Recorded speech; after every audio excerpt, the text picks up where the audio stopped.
Hello, everyone. Thank you so much for coming. My name is Adam Leventhal. I'm director of the University of Southern California Institute for Addiction Science. And you are in for a treat today. Some exciting work being presented by Dr. Jonathan Bricker of the Fred Hutchinson Cancer Center and the University of Washington in Seattle. And before we begin, I just wanted to give a little background about our speaker series and our institute. For those of you who don't know, the USC Institute for Addiction Science, we are a group of investigators across 7 different schools at USC who do interdisciplinary collaborative research and education in community engagement and service on any issue in addiction from cell to society. And part of our mission is to educate the community, the scientific and the non-scientific community. And so we're always pleased to have amazing, prestigious scientists come in and give lectures like the one that we'll be having today. And I'm particularly excited because my dear colleague and friend, Dr. Elena Tackett, will be the moderator of this talk, and we'll be doing Dr. Bricker's introduction and leading the Q&A session. And Dr. Tackett is an assistant professor of preventive medicine in the Keck School of Medicine at USC and member of the Institute for Addiction Science. And she is the ideal person to moderate Dr. Bricker's talk as a trained clinical psychologist and tobacco use researcher, specializing in the behavioral determinants and interventions of tobacco use and other related outcomes. She'll bring a unique expertise and context. So thank you so much. And just last point before I turn it over to Dr. Tackett is that while the talk happens, you can post questions in the chat if you'd like, and we will have, during the Q&A session, we'll answer all of those, and you'll have the opportunity also potentially to ask a live question too.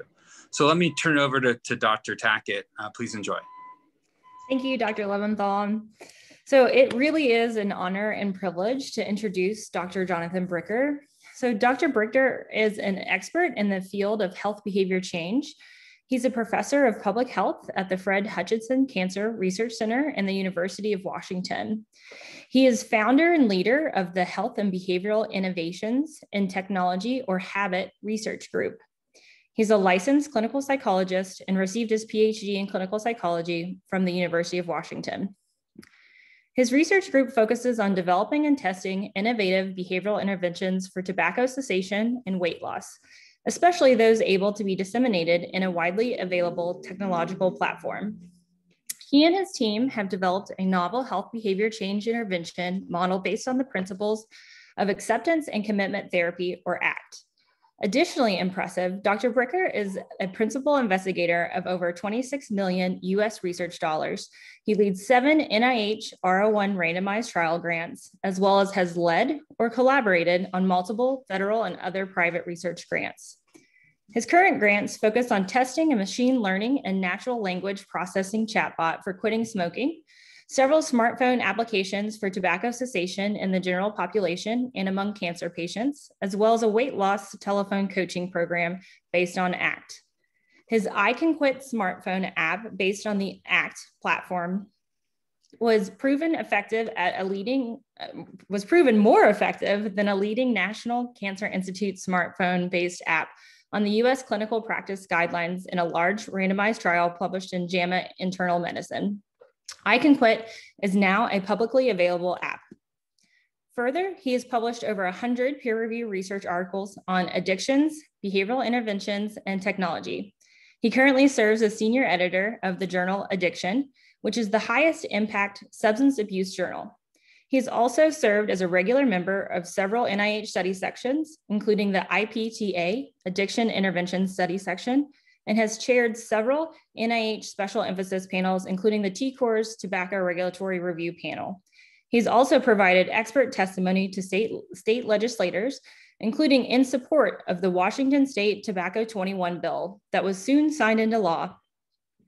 Adding to his impressive accomplishments to date, His TEDx talk has been viewed over 6 million times on YouTube, and his work has been featured in popular books, documentaries, and news outlets across the world. Please join me in giving a big welcome to Dr. Jonathan Bricker. Elena, thank you so much for that very, very kind and generous introduction. I hope I can live up to expectations today. And Adam, thank you so much for inviting me to give this talk. Thank you, Reed, for setting up all the logistics of making this happen. I certainly wish I was here at USC to meet you all in person. And I certainly am very happy to be able to give this talk, at least from afar. So let's get started. I'm going to go ahead and share my screen. Today, I'm going to talk about the development of a smartphone application for smoking cessation. And I'm going to give you a summary of the arc of the development trajectory of this research over the last 9 years, as well as give you the results of the large randomized trial that we recently completed, and then give you brand new results on looking at specific vulnerable populations and how they have responded to this intervention. This is our group. We are the Habit Lab, which is an acronym for Health and Behavioral Innovations in Technology. We are comprised of psychologists and therapists, biostatisticians, several administrators and coders, and we all work together with one mission, which is to use our research to help address the public health problems of tobacco use and now of weight loss. We're very grateful to our collaborators and our partners who are listed here. And we're very grateful to the funders of our research, primarily the National Cancer Institute and the National Institute on Drug Abuse. So when I talk about digital technologies, I just want to go over briefly some definitions. It's really any population level platform that for which you can deliver an intervention using some form of technology.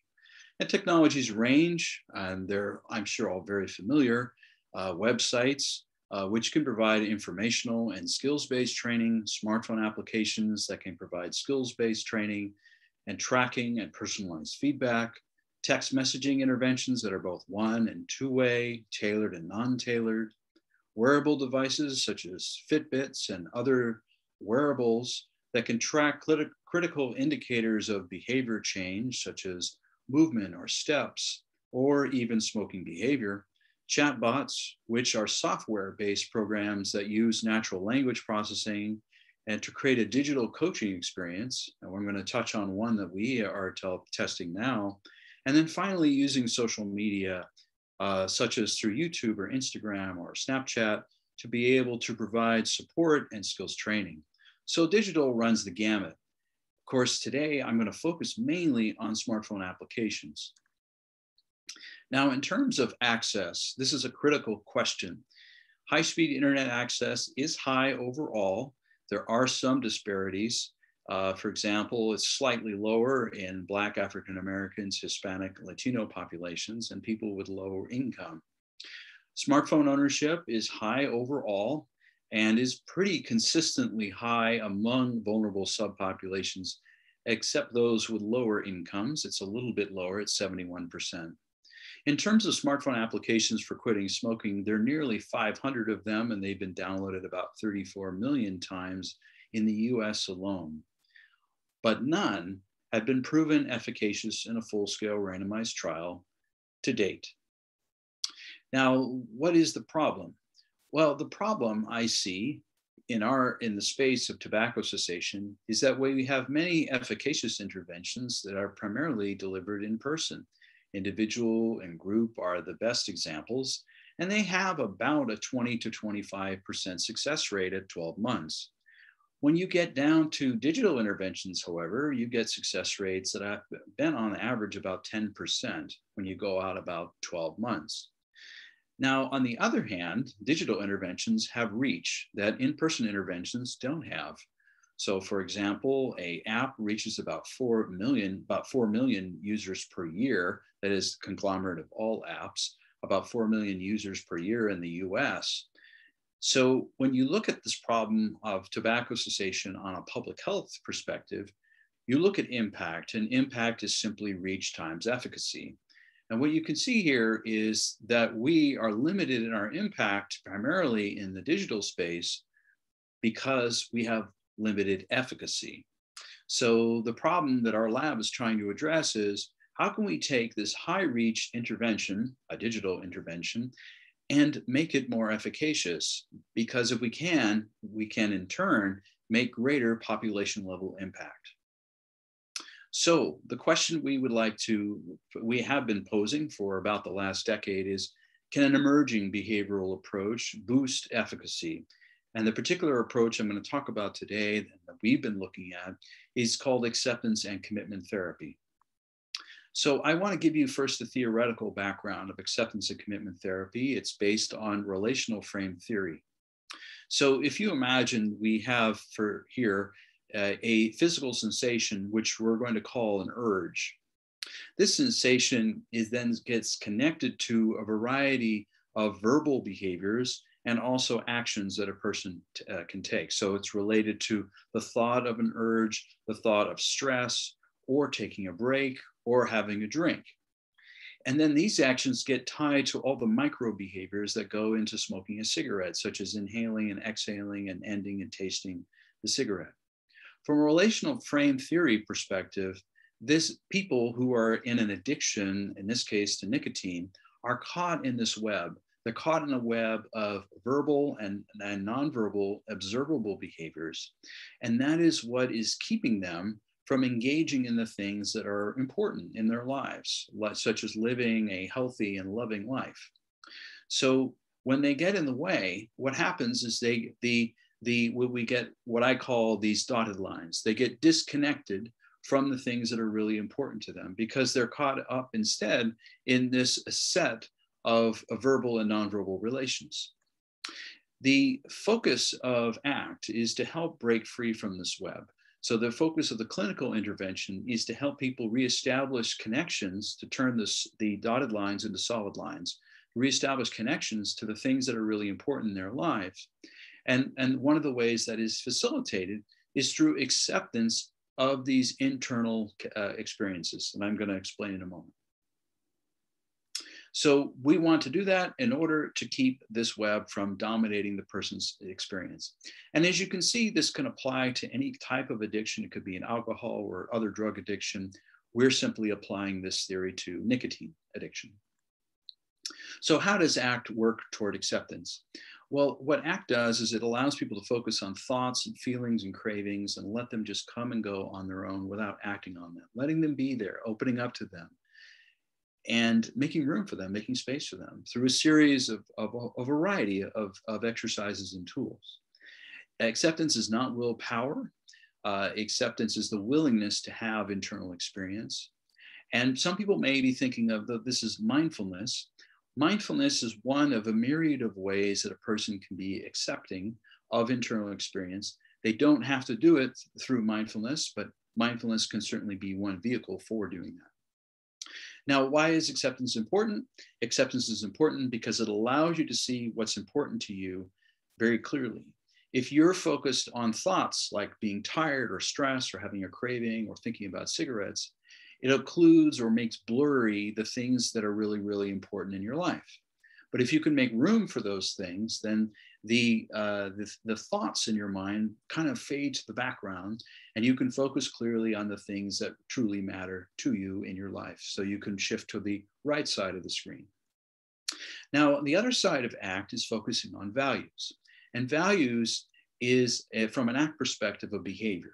So it's essentially all the verbs and adverbs of life, all the ings of life, like caring and giving and loving. And essentially, when a person is able to clarify their values or articulate their values, that helps establish new reinforcers that help them move toward what is important to them, move them in a valued direction.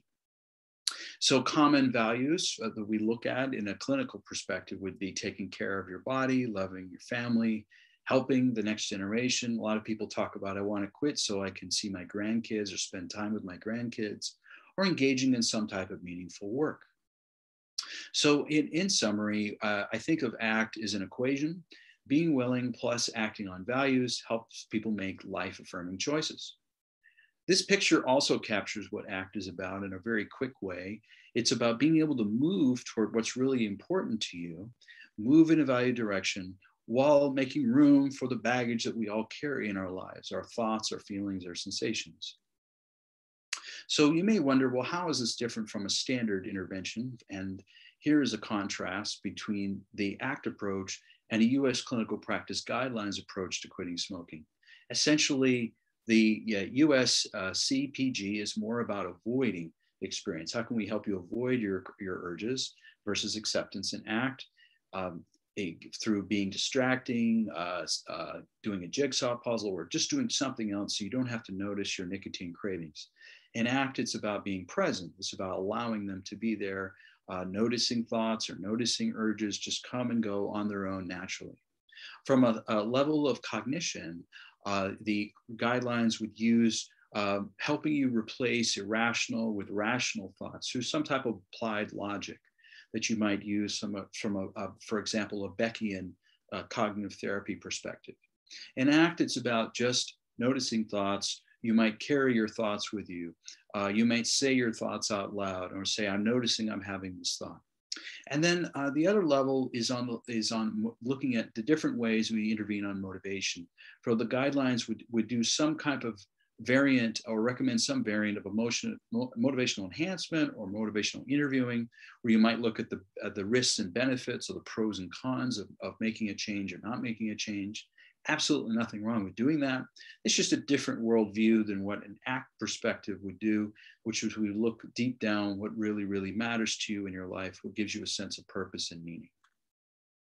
So I want to shift now from talking about the theory of ACT and the clinical practice of ACT to looking at how do we try to distill this intervention into a digital format. So I'm going to shift now to talking about the process that our lab goes through when we develop a digital technology. And it's an iterative process. And for every intervention we've developed, and we've developed, I guess, close to 10 now, it takes about a year. And what we try to do is learn from past trials, our own and others. We conduct interviews, we conduct surveys to find out what the user really, really wants, what's important to them. We help them, we then develop content based on the ACT model and on the needs of the users to see what's going to work for the user. And we'll do focus groups, we'll do individual interviews, and that'll iterate for a while until we can come up with some basic wireframes to show users of what would this content actually look like if it was in a digital format. And we use that to develop an alpha version. We iterate on that, and then we develop a beta version, which we then test in a diary study, where the user might spend 7 days or 14 days using a prototype of the digital program, so we can get insights on what's working, what's not working, where are they losing interest, where are they not understanding, where are their technical glitches. All of that happens before we'll ever conduct a pilot trial or a randomized trial. So I want to just walk through the highlight of this process to show you how we develop our interventions. So I talked about learning from past trials. Well, here's a past trial, and I'm going to start with 2012 to 2014 in our Smart Quit program, which is our ACT-based program for quitting smoking. This is what we call the splash screen for the program. And what we did is we conducted a pilot randomized trial of the Smart Quit 1.0, and we recruited people throughout the country, primarily with Facebook ads, and they were randomized to either get the Smart Quit program or the National Cancer Institute's Quit Guide app for quitting smoking. Because it was a pilot trial, we followed participants for 70 days, and we had about an 82% follow-up rate. Now, the first thing I want to tell you is that the quit rates for this were modest. They were 13% in the ACT arm and an 8% in the control arm, which was a good start. That was 30-day point prevalence no smoking at the 70-day follow-up. From a user design perspective, from the development perspective, what was more useful to us was learning what features were most popular versus what features were most predictive of quitting smoking. And we found that they were not the same things. some of the features that were popular, people like to use, but they were only weakly predictive. If you look at the odds ratios, weakly predictive or non-predictive of quitting smoking. By contrast, there were a number of skills, including ACT skills, that were not the most popular features, but they were highly predictive of quitting smoking. You see odds ratios here, for example, 16, 11, and 10, and so forth. And we use that to help us figure out what are the features we need to make more prominent for the users, call them out to users so that they're more likely to engage with them. And that is what led us to SmartQuit 2.0, which we worked on this project from 2014 to 2016. And you'll see in here on the second panel, it says, I have let 8 urges pass. That is a feature that we learned from 1.0 that was very predictive of quitting smoking. And we made it prominent. We made it prominent so that when you opened up the app, you could track by putting your thumb on that button, so it would keep track of how many urges you let pass. And you'll see that's a very distinctive way of talking about cravings. A lot of apps might ask you about smoking or smoke-free days, or might ask you if you have urges, but we're specifically targeting that theoretical process of acceptance of cravings to smoke, because we have found that in our research that that's very predictive of quitting smoking. So that was our prominent feature we put out for users. So for this study, the 2.0 study, we did a single arm trial, and then we did a historical control I'm going to show you in a moment. We recruited 99 participants from this trial, and we had a 70-day follow-up, and that was an 84% retention rate. So as you see in the historical control, when compare 1.0 to 2.0, we see something important. The fraction of participants who reduced their smoking from baseline to the 7-day follow-up was 32% in 1.0 versus 75% in 2.0. And that was very encouraging. Now, we'll also see, we also found is that the quit rates themselves were very similar across both studies.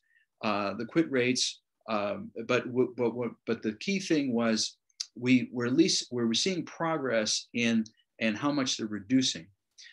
So that was encouraging. The other encouraging thing we found was that there were certain features of the program that were predictive of quitting, such as tracking urges pass. Every time you had an urge pass, you were somewhat more likely to quit smoking. And each module that you completed that was an ACT module, that was predictive also of quitting smoking. So we used this insight to help us in the development of the next iteration, and that which we renamed I Can Quit. Now, as I mentioned earlier, we got fairly modest quit rates in 1.0. Our quit rates were about the same in 2.0. We did improve on reduction, but we thought to ourselves, this is really to go from 2.0 to the next iteration. We're really going to need to do a more comprehensive revamp. We're going to really want to dig more deeper analytically and to find out what's working for users, how can we improve on that? And so that led us into this longer journey, which started in 2016 and it went to 2021. And that's the I Can Quit phase of our research. Now, in our user research, which is also called UX in the digital technology space, we learned we found there were 7 engagement features that had a lot of promise. And one was showing progress indicators, having a simple tracking of smoking and urges pass, providing some gamification of making progress through the program before and after you've quit. And I'm going to show you how we did that. We also wanted to create more of a relationship with the program. So we have a digital coach that they are able to see and who's walking them through the program. And I'll show you how we rendered that. We used storytelling to teach coping skills. We had on-demand urge help. And we did provide some suggestions on how to obtain medications on their own for quitting smoking, such as the patch and gum. So here's what this looked like.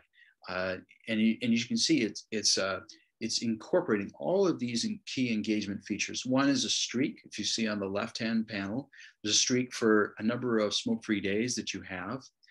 You can see this is a tile-based format where you have a tile for preparing to quit, another tile for after you've quit, and then a tile for opening the on-demand feature of urge help. When you click on My Quit Plan, you'll see the second panel, which shows when you're planning to quit, how much money you saved, how many minutes of life you've gained, smoke-free days, the number of cigarettes estimated that you've not smoked. And then, as you can see on the two right panels, are examples of badges that you can earn, such as a heart health badge that shows how many smoke-free days you've had and what are the outcomes of that. Heart rate and blood pressure have dropped. So we're giving people some important health metrics of what's changing from quitting. Now, I talked about the gamification of making your way through the program. So here's what that looks like. We had levels that participants had to unlock as they went through the program. So here's the preparing to quit. And as you're viewing this particular module, you're then allowed to unlock the next part of that. So when you, for example, click on preparing to quit, you see this audio file and this visual rendering of Nancy. And Nancy, it's a very interesting story. People really wanted to have a female coach, not a male coach. They didn't want a scientist. They didn't want a physician.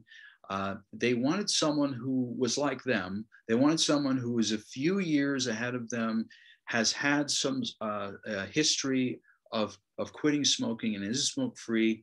And so we presented Nancy as someone who's giving back and who is offering skills, what she's learned through going through the program. And she is really a synthesis of successful study participants that we have had in our prior trials. Now, we've also, in a future intervention that I'm going to tell you about in a moment, we've also given people options of how they would want Nancy to look. So there are different versions of Nancy that I'm going to show you, talk about, where she can be of different race and ethnicity. So this one you can see is primarily a Caucasian white Nancy, but we have given users the options to have variations of what she would look like. So she has a backstory that she tells about herself having smoked and having quit. And then she is the one who then presents different skills exercises as you're going through the program. Okay. After you've quit, you gamify through levels that are reinforcing your post-quit gains. And so every week that you haven't smoked, so every 7 days you log in of no smoking, you unlock the next level. And the after you quit phase, it's primarily focused on relapse prevention by way of helping people focus on how to deal with withdrawal, with cravings, and then to imagine what would their smoke-free life look like. And so from an ACT perspective, that means focusing on your values. And so we help people, we say, jumpstart their smoke-free life. So to develop a sense of, what do I want to be doing with the extra 110 minutes I've now gained in my life by not smoking cigarettes? What do I want to fill it with? Maybe I want to pursue something with my health, or maybe I want to pursue a new hobby, or maybe I want to spend more time in certain relationships that I've had to keep some space or distance from because I was smoking before. So really focusing on the valued life domains. How can we invigorate them? How can we energize them? So that's a picture of what I Can Quit looks like, how it builds on insights from Smart Quit 1.0, Smart Quit 2.0, and our own internal user research. And that's led us to this full-scale randomized trial, which I'm excited to now tell you about. So the randomized trial involved participants from every single state in the United States, and each dot represents a randomized participant in the trial. We focus particularly on the states that have higher than average smoking rates. So there's a lot of focus in the Southeast. And of course, it included a number of participants from the high population areas such as Texas, California, and Florida.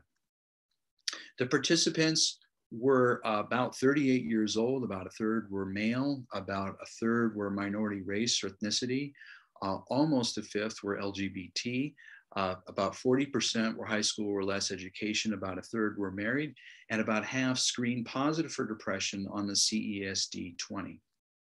In terms of smoking baseline characteristics, we see about 3/4 of them smoked at least a half a pack a day. 60% were high nicotine dependent on the FTND. About almost a quarter had used e-cigarettes in the past month. Over 80% had smoked for at least 10 years. A third had a partner who smoked. And on average, about 2.5 close friends were smokers. Okay, here is our consort diagram.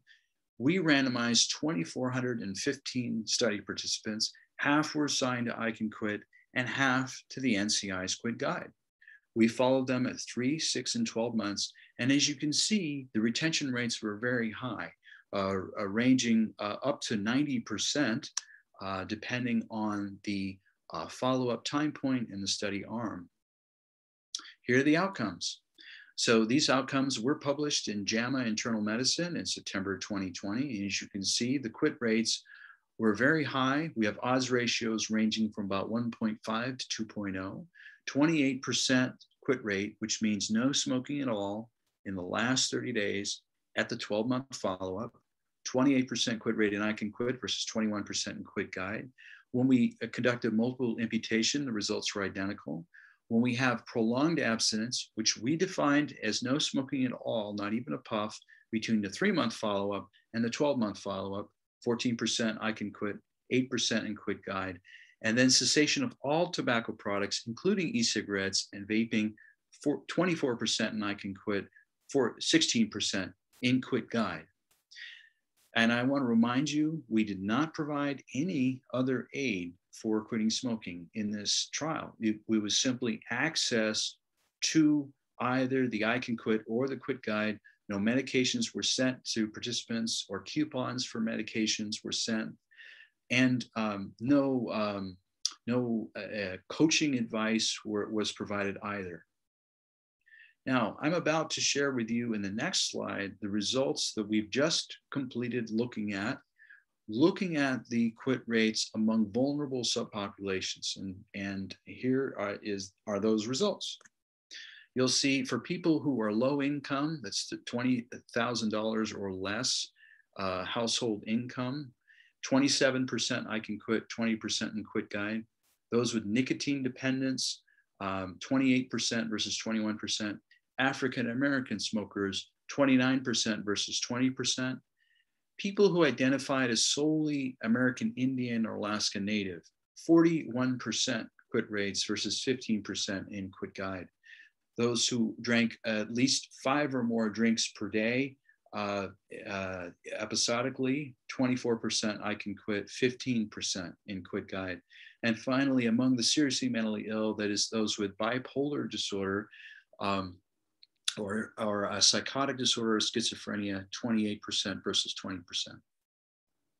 So when I go back to that early slide about public health and about impact, if we were to project, now this is of course just hypothetical, but if we were to project the quit rate of 28% on a population level, and we could theoretically reach 4 million people per year, it's that shaded area that shows just how much of a growth in population impact that we could make.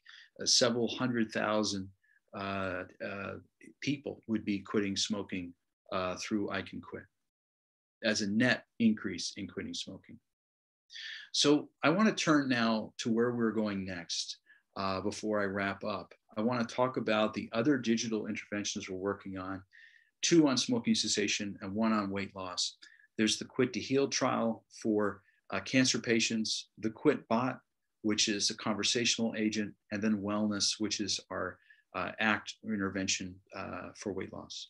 So just briefly about cancer patients, the NCI Moonshot initiative included a focus on addressing the gap in tobacco cessation services for cancer patients. And Bob Croyle, Glenn Morgan, Mike Fiore wrote this piece in New England Journal of Medicine 2 years ago, discussing the importance of this moonshot and why we need to address the problem of access to care for cancer patients. Our answer to this problem was to develop an app, which we call Quit to Heal. And Quit to Heal is an app that is designed to help cancer patients deal with the shame and stigma of being a cancer patient who smokes, and being able to address problems of getting access and getting help for care from their oncologist and other cancer care providers, because they feel incredible shame about asking for help, and they're afraid that the physician won't operate on them or give them the treatment they need if they continue to smoke. So that's a huge barrier to getting help. So we wanted to put the solution in the patient's hands, give them advice on how to be able to talk to their physician about getting help, and then to give them the tools, which are set up in 9 levels, from level 1, becoming an urge expert, to level 9, your 4th week after quitting, in between, with a lot of focus on self-compassion, teaching kindness, and how to make peace with the feelings they have about being a smoker with cancer. And we see, for example, on the right here, Monique talks to us about her story of how she quit smoking and has survived her cancer, and some words of wisdom she has to offer the user. The Quit to Heal trial, we're fortunate to be funded from the NCI, and we're completing our diary study as we speak, and we are looking to launch this trial within about the next month and a half. This is a collaboration with Jamie Ostroff at Memorial Sloan Kettering Cancer Center, and also the American Cancer Society, who will be helping to recruit participants for this trial. We will compare the app, the Quit to Heal app, with the NCI's Quit Guide. We'll follow participants at 3, 6, and 12 months, and we'll conduct a 10% random selection for biochemical verification remotely. We are also implementing the app through a supplement, an NCI Moonshot supplement that our cancer center has received, where it's now the first app for quitting smoking that's part of a comprehensive program at a cancer center for serving cancer patients. I want to turn quickly to QuitBot. The QuitBot is a natural language processing bot that teaches smokers how to quit by interacting solely by texts with the bot, and the bot will offer advice. It'll answer any questions the user has about quitting smoking. So we've developed about 1,000 different question and answer pairs to train the model on any variety of questions about vaping, about marijuana, about FDA approved medications, about secondhand smoke. So we field tested a whole variety of questions from smokers. What's on their mind? What's interesting to them? What do they want to know from a bot? The bot also has 34 days of set programming where it goes through specific lessons, teaching the users about how to plan a quit, how to deal with cravings, how to deal with motivation. So there's a set program that is set up as a conversation, and then there is a program where the users can just freely ask any random question they want, and then the bot answers and then brings them back to our set program. This is what the bot looked like in our 1.0 version, which we developed. Then it was hosted on a Facebook Messenger platform. It was presented as a persona we call Ellen. And I'll just, for time, I'll skip through the demo, but if there's questions about it, I'm happy to go back to it. So I'll just go past this. Okay. The bot, we're going to be, with the trial is actually going to begin at the end of summer, where we're just about finished developing now an app to host the bot in. And we're going to recruit 1,520 participants nationally. We'll follow them at 3, 6, and 12 months. We'll compare it to the NCI smoke-free texting program. So the question being, does a texting bot, is that more efficacious than just a standard texting program that you can get from the NCI or smokefree.gov? And for that trial, we'll also do a biochemical verification remotely. Finally, I just want to wrap up by talking about our newest trial funded by NIDDK, which tests an acceptance and commitment therapy telephone coaching program for weight loss. And this program incorporates a digital scale, a Fitbit scale, a Fitbit watch, and a Fitbit app. The Fitbit app for tracking food and the Fitbit app for tracking physical activity. We conducted a pilot randomized trial that was funded by philanthropy, and we compared it to a standard behavioral program for quitting smoking that is based on the diabetes prevention program. And we found at 3 months, our program, 14% of study participants had lost 10% or more weight loss versus in the ACT arm versus 2% in the control arm. At 6 months, 32% of ACT participants lost at least 10% of their body weight at the 6-month follow-up versus 15% at the 15% in the control arm. The wellness trial we've added to the intervention to make it now a 2-year coaching program. They get 25 20-minute coaching calls in year 1 and 9 check-in calls in year 2, which we also call booster calls. The coaches provide training and motivation in diet, physical activity, coping with cravings. But the difference between them is that in the ACT arm, you're focused on being willing and acting on your values. In the control arm, it's about distraction and problem solving. So the other way to say it is change what you can in the control arm, and the ACT arm, it's change what you can and accept what you can't. So teaching those acceptance skills is the critical difference. And here in this chart is an outline of what those first 5 calls look like in both arms. This trial we have already started recruiting for, and recruitment is ahead of schedule. I've had lots and lots of interest in this trial. This is for participants with BMIs of 27 or up to, I believe, 45. So they can be moderately overweight up to severely obese. And we are recruiting nationally with a 6-month, 12-month, and 24-month follow-up, main outcome being at the 12-month follow-up. So I want to just wrap it up and bring it home and say that through 9 years of treatment development research spanning 3 iterations, we have now yielded a smartphone delivered program of ACT for smoking cessation, which is called I Can Quit. I Can Quit is the first smartphone app proven efficacious for smoking cessation in a full-scale randomized trial. The app is now available for free, and it is being disseminated nationwide, and we're also looking at international dissemination as well. 3 new trials that I just touched on have very promising preliminary data for ACT and digital intervention technology.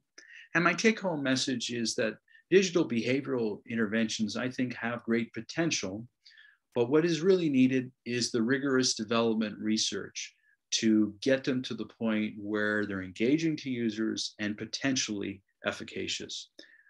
Thank you so much for this opportunity to speak, and I'll stop screening share right now. Great. Thank you so much. That was an excellent presentation. So we do have 2 questions in the Q&A. So the first question is related to the slide that you were presenting the data from the JAMA Internal Medicine about the prolonged abstinence. Yeah. So was the prolonged abstinence 12 months or some other time period? So that's a great question. The prolonged abstinence period spanned between month 3 and month 12.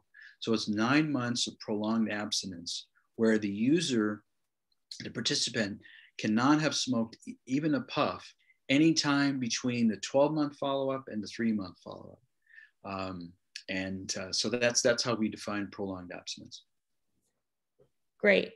And the second question is, if you scale up a cessation app to the general population and are no longer in research mode, how is tracking done about who's being reached, for example, demographics, and about quitting behaviors, and how it's kind of successful in the general population? Well, that of course, to know that, part of the answer to that question is a dissemination study. So in a dissemination study, you're going to do something that's a little bit beyond what you would do if it's just out in the population. And main one being you would have an outcome survey with an incentive, because if you don't do that, you're going to have a very low follow-up rate, and the estimate for the quit rate is going to be biased. So you have to do that, and you can only really do that as part of some kind of research program. And then the other is when it's out there. So for example, right now the state of Washington is disseminating this app through a grant they received from the CDC. When you go to the state of Washington and you want to download this app, you go to the state of Washington Department of Health website, they ask a few demographic questions, but they don't ask too many demographic questions. They'll ask about, say, age, gender, race, ethnicity, and what county you live in. But they don't go into other details, for example, about how much you smoke, how long you've been smoking. They don't ask about nicotine dependence. And there are other important demographics that I think they should ask that they're not asking. And so that, again, you would want to have that as part of the dissemination study.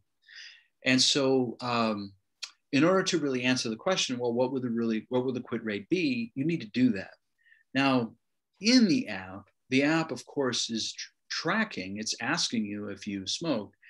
I consider that more of a clinical feature. It's a feature that users use in order to see how much progress they're making in the program. So it can track, and it has a great calendar for tracking how many cigarettes you've had, how many smoke-free days you've had, which is a great thing. But I would not consider that a very reliable estimate of the success rate. As it's going out, because it's already out now, we are collecting aggregate data on the users. We have a user ID of the person who downloaded, download code, and we are tracking the utilization of the program. And that's certainly very easy to obtain. We're tracking what features they're using, but the questions about demographics and quit rates, that's not something that can be done if it's just going out into the public. And so it's a different question and a different use of the data. Great. So I want to remind everybody, you can put additional questions in the Q&A box. So get those questions in. We have about 10 minutes left. So a lot of the discussion and the presentation that you had today, such an impressive 9 years worth of collection and data collection and making this app into something that's fully realized. What advice would you give to individuals on the call or early career researchers that are interested in getting in this area? And what advice would you give to them in terms of like common pitfalls or what to look out? Because I feel like this is a pretty it's not a very, you gotta spend some time in the technology field to really get your footing and know where you're going. Yeah, there are a couple things I would start with. Obviously for anyone starting out, funding is always a challenge. And so, if you're wanting to build out a full program, these are very expensive because programming is expensive and design research is expensive.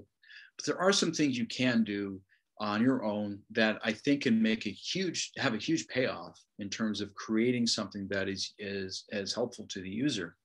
And I think one of them is to start with both with you and anyone else you're working with, whether it's research assistants and so forth, to start interviewing users and start listening closely to what they want. What are the features they might be looking for? Doing some basic sketches. They don't have to be fancy. They can be PowerPoints. They can be hand-drawn sketches to show users some ideas about what's possible and what could be done, and how would you like that? How would you like to be able to interact from it?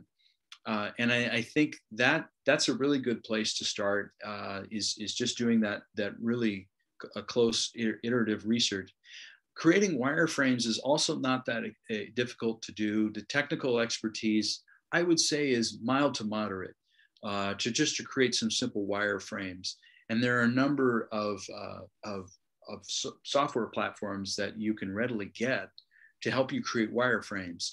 Can you define wireframes for our audience? Yes. So a wireframe is essentially, it's like a slide, it's like a PowerPoint slide, but you can interact with it. In other words, you can click on it on your smartphone, and you can click on that, and it can take you to the next slide. And so it's essentially a set of interconnected slides, dynamically connected through touches, so that you could simulate what it might look like for a user to go from this slide to that slide, to show from this feature to that feature. Clearly, it's not fully functional, but it gives someone a sense of how this would work. And then that gives you a sense of how are they interacting with it? Are they liking it? Are they disliking it? And so forth. And then, once you start, I think I would spend a good 6 months doing this type of work, figuring that out. Then I would go into start doing some basic programming. And probably the best way to start is seeing if anyone, say in the computer science department at the university, or if your university has a human-centered design and engineering program, some universities do, that is also a way to get things started at low cost. And that could be part of someone's, it could be what we call a practicum or a capstone project, or even as a class project. Sometimes for class projects, students are looking for an opportunity to get their hands involved in some project that is not in industry, because if you're a computer science or human-centered design engineering, usually it's industry that loves to get these people as interns, because for them it's low-cost labor, but it's also a future employee. So it's a recruiting ground for them. But from a student's perspective, they look at it as, well, I'd like to be able to use my skill and training towards something good, to something that's actually for the benefit of society. And so when we've worked with students, and in the past, the University of Washington has a great human-centered design program. They love to come work with our projects, because it's not about trying to find a way to get people to click to buy something or to sell shoes. It's about, this could be helpful to people's health. So that's another way in which there's a win-win. Mm-hmm. You as the researcher can start to grow, and then they can have some opportunities. And then that's good for their resume too, to say, I worked with this researcher at the university, and I did this project. And so it's a win-win. And from there, you could start to iterate and build a functional app or website or text messaging program from there. And so there are lower cost ways of doing it. But I think the main thing is you've got to do that user research at the start. Otherwise, what we have experienced is sometimes early on when we were working with design firms in town, mm-hmm. They think they have a really good idea about what it should look like, but they're not designing for the user, and say, well, what about a smoker who wants to quit, who lives in rural Arkansas? Are they going to like it? I don't know. Yeah. Well, they may not. Thank you. That was excellent. So we have several things that have come in through the chat. So I want to make sure we can maybe get to all of them. So it's going to be rapid fire, Dr. I'll do quick. You ready? You're ready? All right. Yeah. Okay. So our next question is the counseling specific to smoking, or can the counseling developed in your applications be tailored to vaping and other tobacco products? Absolutely. I mean, one project that I'd like to get into, I've been so busy, I haven't been able to do it, is for vaping. Absolutely. There's no reason why you couldn't. I just think the key is the clinical content, is making sure that the clinical content is really targeted toward what users need for vaping cessation. But the Exactly. theoretical model of ACT absolutely applies. Right. And vaping might look a little differently than how we approach maybe smoking cessation and things like that. Yes, and then tailoring it to youth, because I think that's a critical population. So understanding what they want. Next, how has the 12-step program influenced your work? Well, I think one of the ways is the Serenity Prayer. And the Serenity Prayer in 12-step is have the wisdom to change the things you can, accept the things you can, and the wisdom to know the difference. And in many ways, that resonates really well with the ACT model, because what are you doing when you're teaching acceptance? You're teaching acceptance of that which you cannot change, which is your thoughts, your emotions, and sensations. But you can do things with your hands and feet. And so those are the things where you're changing what you can do. So I think that at a fundamental level is how the ACT approach and the 12-step approach really are really come out of the same thread. And next, so thank you, Dr. Bricker. I'm curious about what user engagement metrics you have that might speak to how sticky the app will be in the real world. Also, are you researching how you might increase user-to-user sharing to promote low-cost user growth? This is a great question. So on the growth, user-to-user sharing, it's really interesting. Whenever we do a focus group, people say, I want to be able to share my progress with others. Early on, when we gave people that option, they didn't want to share anything. And that's partly because smoking is a shame-based behavior. And so people aren't so as willing, because some people may not even know, their friends may not even know they were smoking, they're hiding it. And so we've not found that. We've instead, we introduced Nancy, and we found that was a way for people to ask questions that they had. But certainly in the real world, now it's out, people can certainly share the link to anyone they wish. As far as metrics of engagement, we have a number of them. I'm working on a paper right now on that. The most sophisticated are trajectories of engagement. And I wrote a paper a couple of years ago on website trajectories and looking at short-term users and long-term users. But the most simple one is number of logins. And in the JAMA paper, you can find that the number of logins was very high in the I Can Quit arm and was much, much higher than the control arm. But that's the most common metric. But we also have number of days of use, and we have a number of ACT and other features used and so forth. Thank you. So I think that's the last question that we can get to. So I'll turn it over to Reed. But thank you so much, Dr. Bricker. It was wonderful to have you here today. Thank you, Elena. Thank you for moderating. My pleasure. Excellent. Thank you, Dr. Tackett. Thank you, Dr. Bricker. Thank you all for joining us this afternoon. That is the end of our time. Thank you for all your great questions. We always enjoy a very lively discussion. I just wanted to share our upcoming talks. We do have a couple of upcoming talks as part of our virtual distinguished speaker series for the rest of the year. We'll be back on May 18th. If you have any suggestions, anybody who you'd like to have visit virtually or maybe in person when we're back in person, please let us know. You can always email me, reach out via any of our social media channels here. But thank you again, Dr. Bricker. Thank you, Dr. Tackett. And thank you all for joining. We really appreciate you here at the Institute. And we're very grateful for your time and attention. And we hope to see you soon.